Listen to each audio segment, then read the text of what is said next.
ঠাকুরের যে কি অসীম কৃপা সেটা বলা ভারী মুশকিল। জয় জগন্নাথ, জয় বলদেব, সুভদ্রা মহারানী কি জয়। রথযাত্রার সবাইকে অনেক অনেক অনেক অনেক শুভেচ্ছা। কিন্তু ঠাকুরের একটা কৃপা আছে।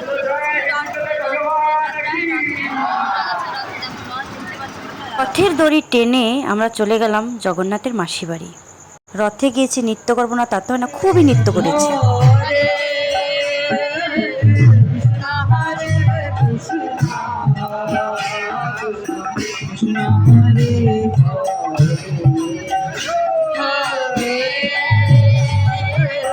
রাম হরে রাম,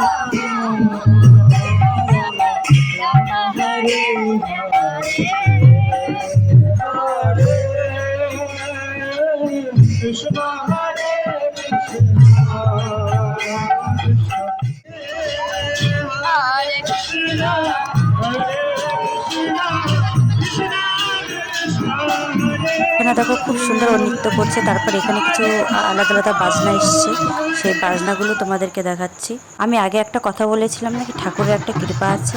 অ্যাকচুয়ালি আমরা এই কথাটা কেন বলেছি, রথ টানার আগে প্রচুর বৃষ্টি, ঠিক আছে, প্রচুর বৃষ্টি, মানে আধ ঘন্টা 1 ঘন্টা পুরো বৃষ্টি ছিল। যখন তো ভেবেই নিয়েছি কি যেতে পারবো না। রথ টেনেছি, মজাও করেছি। আর ভিডিওটা আজকে এতটুকুই। টাটা, বাই বাই, সবাইকে সুস্থ থাক।